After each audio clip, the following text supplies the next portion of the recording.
Anak-anak, hari ini ketemu lagi dengan Endi. Bagaimana kabar kalian? Semoga selalu sehat dan semangat walaupun belajar di rumah ya. Pada kesempatan kali ini, kita akan mempelajari tema 4, berbagai pekerjaan dengan subtema 1, jenis-jenis pekerjaan. Nah, bagaimana? Sudah siap semua? Yuk disimak video berikut ini. Tujuan pembelajaran kita hari ini adalah yang pertama, siswa dapat mengkategorikan jenis-jenis sumber daya alam. Yang kedua, siswa dapat menjelaskan keterkaitan sumber daya alam dengan jenis pekerjaan di masyarakat. Yang ketiga, menjelaskan pentingnya upaya melestarikan sumber daya alam. Dan yang terakhir, siswa dapat menceritakan kembali sebuah tokoh dalam cerita.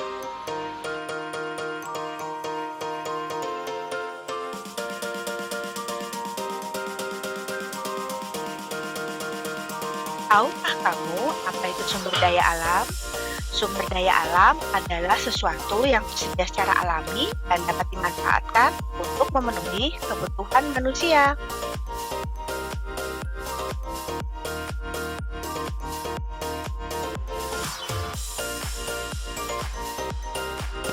Menurut jenisnya, sumber daya alam terbagi dua, yaitu sumber daya alam hayati, yang artinya sumber daya alam yang berasal dari makhluk hidup seperti tumbuhan dan hewan.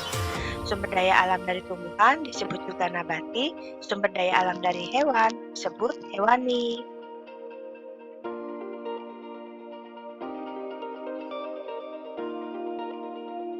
Dan sumber daya alam non-hayati yang artinya sumber daya alam yang bukan berasal dari makhluk hidup. Contohnya, barang tambang, batu bara, emas, dan timah.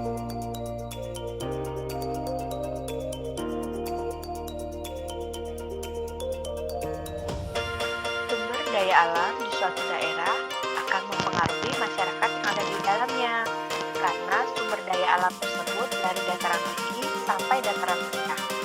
Indonesia karakteristik dataran tinggi berbeda dengan masyarakat di dataran rendah.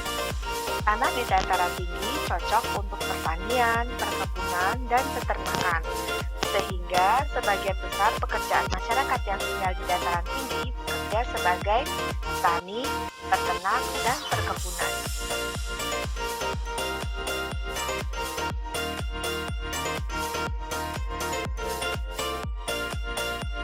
Apakah kalian tahu gambar tanaman apa ini? Ya, ini adalah gambar tanaman daun teh. Kalian tahu tidak apa manfaatnya tanaman teh ini? Ya benar, manfaat tanaman teh ini untuk diminum. Selain itu juga bermanfaat untuk menjaga lingkungan sekitar. Kalian tahu tidak di mana kita bisa menemukan di mana tumbuhan teh dapat hidup? Asal kalian tahu, tanaman teh dapat hidup di dataran tinggi. Dataran tinggi, apa itu dataran tinggi? Dataran tinggi adalah daerah dengan ketinggian antara 200 hingga 2000 meter di atas permukaan laut. Dan tanaman teh ini hanya dapat tumbuh dengan baik dengan suhu di antara 14 derajat Celcius hingga 25 derajat Celcius.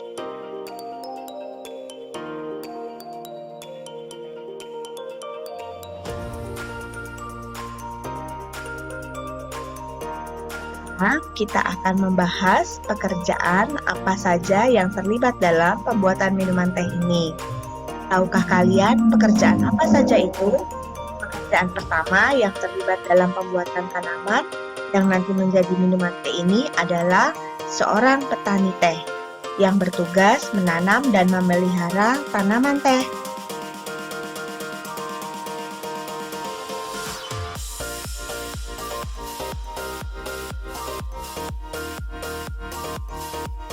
Pekerjaan kedua adalah pemetik daun teh. Pemetik daun teh adalah seseorang yang bertugas untuk memetik daun teh untuk diolah menjadi teh yang akan kita minum.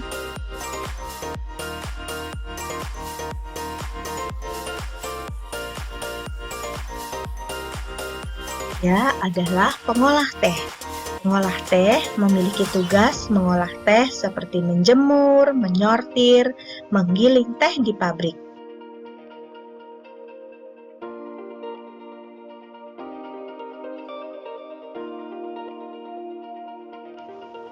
Yang terakhir adalah buruh pabrik pengemas teh yang memiliki tugas memasukkan teh ke dalam berbagai kemasan yang tentu saja siap dipasarkan. Dari kedua gambar tersebut, manakah yang termasuk sumber daya alam hayati? Ya, betul. Jawabannya adalah tanaman jagung. Manakah pekerjaan di bawah ini yang banyak terdapat di daerah dataran tinggi? Ya, betul. Jawabannya adalah petani kentang.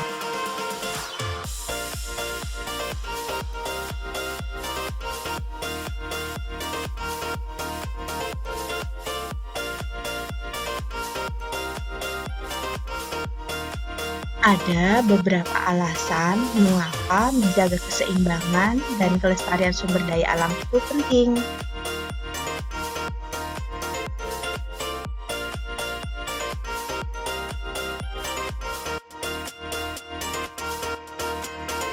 Yang pertama, karena kita sangat bergantung dengan sumber daya alam. Semua yang ada di atas muka bumi ini termasuk sumber daya alam.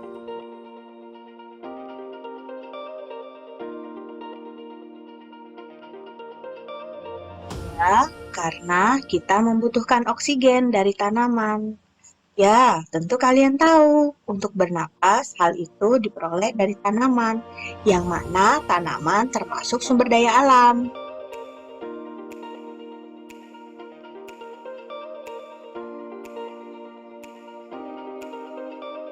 Yang ketiga, karena kita memerlukan makanan dari sumber daya alam.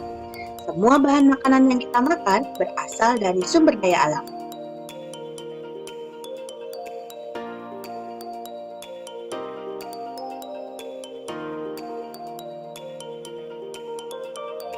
Yang keempat, karena kita mempergunakan sumber daya alam sebagai bahan bakar. Contohnya saja penggunaan minyak bumi sebagai bahan bakar kendaraan bermotor.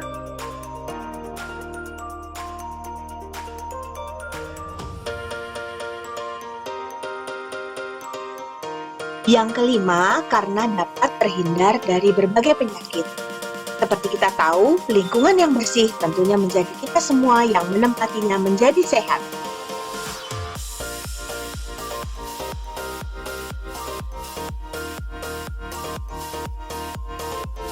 Yang keenam, karena ketersediaan pasokan air bersih berasal dari alam, yang selama ini terus meningkat penggunaannya.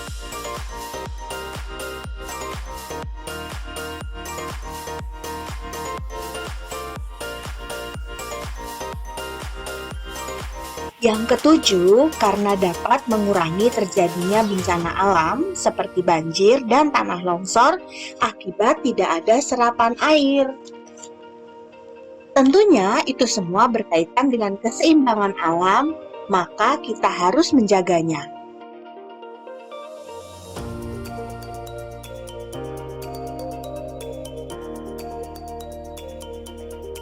Yang kedelapan, karena dapat menciptakan lingkungan yang bersih dan nyaman. Kenapa? Karena lingkungan yang bersih dan nyaman akan membuat betah tinggal.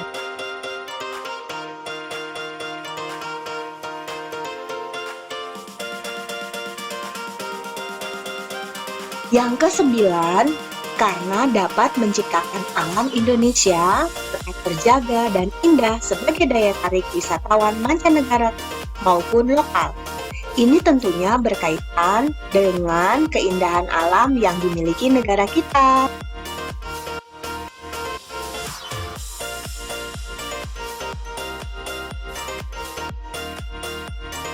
Yang terakhir, karena dapat terjaganya ekosistem pembentuk sumber daya alam. Semua ini akan bermanfaat bagi kehidupan manusia. Sekarang kalian sudah paham upaya apa saja yang harus kita lakukan untuk dapat melestarikan sumber daya alam. Sekarang coba kalian pilih kegiatan di bawah ini manakah yang tidak dapat melestarikan sumber daya alam. Iya, betul sekali. Membuang sampah ke sungai merupakan tindakan yang tidak dapat melestarikan sumber daya alam karena akan mengakibatkan air sungai menjadi tercemar.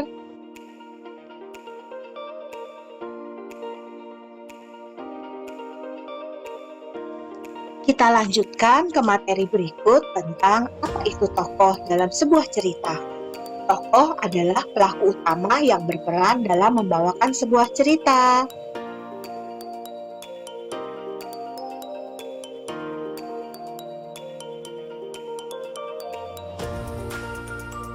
Jenis-jenis tokoh ada dua. Yang pertama, tokoh utama dan tokoh pembantu. Tokoh utama adalah tokoh yang paling banyak diceritakan dalam cerita.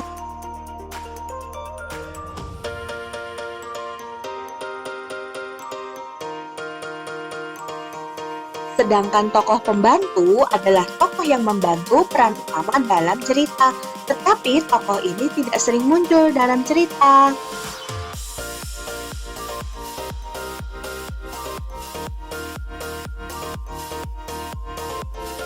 Yang berikutnya adalah peran atau sifat tokoh.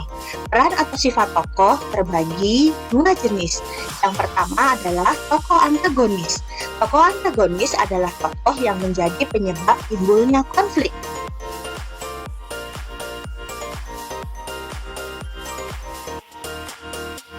Yang kedua adalah tokoh protagonis. Tokoh protagonis adalah tokoh yang kita kagumi. Sekarang simaklah cerita berikut ini, kemudian ceritakanlah tentang tokoh dalam ceritanya. Kalian bisa melihat di buku siswa halaman 6 dan 7 yang berjudul Hilangnya Taman Bermain. Selamat belajar di rumah. Alhamdulillah, pembelajaran hari ini sudah selesai. Semoga kalian sudah dapat mengkategorikan sumber daya alam hayati dan non-hayati. Kalian sudah bisa mengaitkan sumber daya alam dan jenis pekerjaan di masyarakat. Kalian juga sudah bisa menguraikan pentingnya upaya pelestarian sumber daya alam. Dan yang terakhir, kalian sudah bisa menceritakan tokoh dalam cerita. Ustazah harap kalian bisa tetap semangat belajar di rumah. Wassalamualaikum warahmatullahi wabarakatuh.